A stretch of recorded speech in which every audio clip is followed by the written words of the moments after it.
a void-colored worker, Chitini, was scuttling down the heavily decorated halls before his antennae caught a wonderful smell coming from the feeding chambers. He followed the smell and saw Rowan carrying a plate full of what he assumes to be food. They were flat, the color of sand, sprinkled with sweet-smelling bits of the color of emeralds, and in the shape of human pine trees. Hi there. Rowan greeted warmly. Merry Christmas. Oh, Stumbled. Merry Christmas to you. What brings you here? Rowan asked. There seems to be a delectable aroma coming off of those, Cookies. Rowan smiled. Sugar cookies, to be exact. My family had a tradition of handing them out to the neighbors. I wanted to keep that alive by handing them out to whoever wants them. May I have one of those, cookies? Asked eagerly. I'm not sure. Rowan hesitated. Annan warned me against giving you guys anything with too much sugar.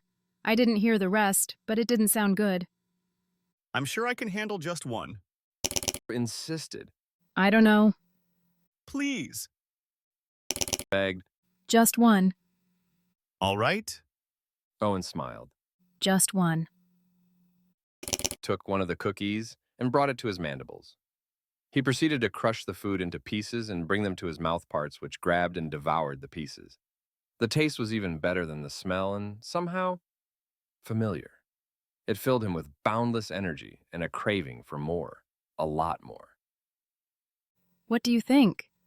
Rowan asked nervously. It tastes even better than it smells. Rowan made a shrill noise with her lips, which translated as relief. I was worried I got the recipe wrong. Rowan explained. It's been passed down the Jackson family line since the 1500s. I learned it from Grandma Jess when I was 8 years old. Sometimes I miss her, but these cookies make me feel like she's here with me. You certainly have done her justice. Clicked while beginning to shake a bit. Well, see you around. Rowan smiled. I gotta give these out to whoever wants them. Rowan headed down the hall to hand out more of her cookies, but she felt like she was being followed. Normally, she would shrug the feeling off as paranoia, but she could hear the sound of many legs scuttling right behind her. She turned around and saw behind her. You can go back to whatever you're doing. Rowan reminded him. I'm just giving out cookies. It's nothing really spectacular. Oh, okay.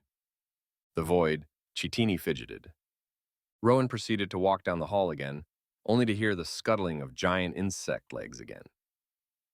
Are you heading my way or something? Rowan asked almost nervously.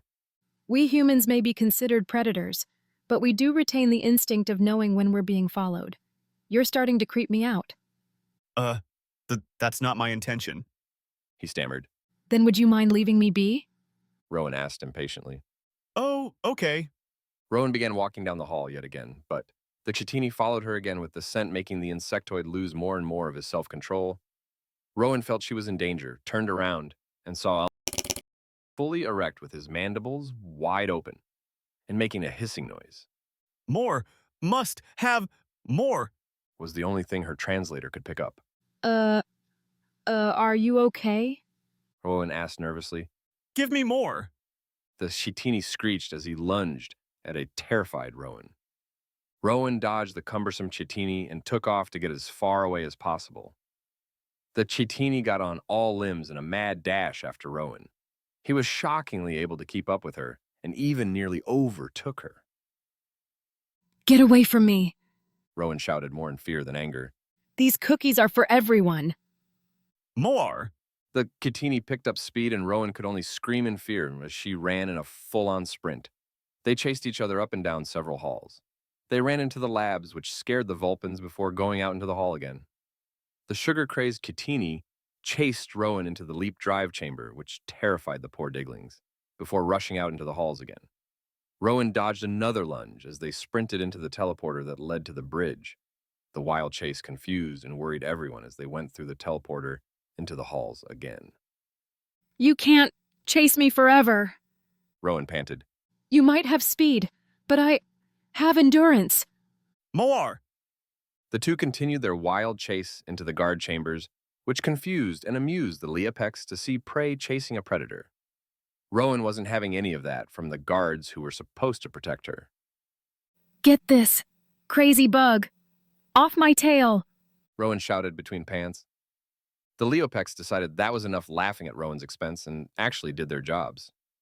Everyone except Joram lunged at the Chitini in an effort to pin him down. It didn't work. Kept going in spite of the combined weight of 7 ll†lҭlls. What has this insectoid consumed to be this strong and fast? Joram demanded. I gave him one of my sugar cookies. Rowen wheezed. Let me try one of them. Rowen threw one of them mid-dodge of the insectoid's digging claws. Joram caught it, smelled it, and took a small bite. He instantly recognized the taste from when he used to be the muscle for the trackers. This tastes like sweet dust. Shreem hissed before demanding. Where did you get this?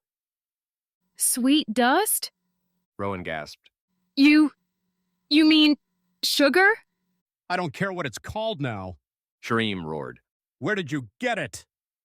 It's just sugar.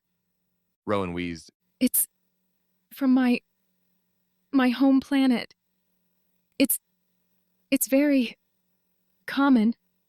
We use it to sweeten our foods. It must be similar enough to cause this effect on the Chitini. Joram deduced. It's especially potent on their worker caste. This Chitini is clearly a worker with his void shell. How do we get it to stop? Rowen breathed. I can't keep this up forever. There's only one way. Joram answered before ordering. Anon, create an absorber and fill it completely with liquid sleep. Very well, Yorim den Palir. What looked like a glorified syringe minus the needle appeared in one of the fabricators. It was full of a clear liquid. Joram picked up the absorber and turned to the crazed Chitini, covered in ll†lҭlls, still lunging for Rowen. Rowen, Joram ordered. Stand in front of me and wait for the worker to lunge at you. Oh, okay. Rowen gasped as she positioned herself in front of Joram.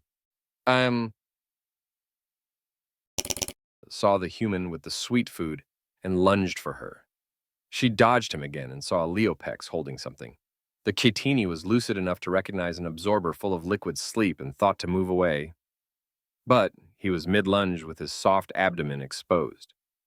The llۂlҭlļs charged the Chitini and pressed the absorber onto his abdomen before pressing a button on top. It released the liquid sleep and immediately absorbed into his hemolymphatic system. Immediately felt the enormous amount of energy being replaced with exhaustion. Thank Was his last click before collapsing in a tangled heap. Rowen sighed with relief and looked down to see if her cookies were okay. She sighed with relief again when she saw they were still okay in spite of all the running and dodging. Joram pressed one of many buttons on the wall next to a speaker and spoke into it. Several healers are needed in the guard chambers. Joram announced. Again? Vexy shouted. I still have my paws full from yesterday. What happened this time? We have a worker caste Chitini who was exposed to a human substance similar to sweet dust. We used liquid sleep to render him unconscious. He needs a detox immediately. Of course it involves Rowen. Vexy could be heard muttering before answering Joram. I am on my way with 2 other healers to help me carry the Chitini. I'll see you then. Joram stated before releasing the button. I'm guessing anything with too much sugar is off the menu for the Chitini. Rowen assumed. Joram just nodded once, with his ears flattened in annoyance on. It's okay for everyone else, right? The soldiers and the queen aren't as badly affected. Joram explained. The Diglings can only have small amounts. It doesn't affect us or the Vulpins unless it's in amounts that would render an entire hive dust-crazed. Okay, you guys are similar to humans that practically live on sugar. The Chitini soldiers and the queen are similar to humans who have barely been exposed to it. And the Diglings are similar to a human toddler. Rowen surmised.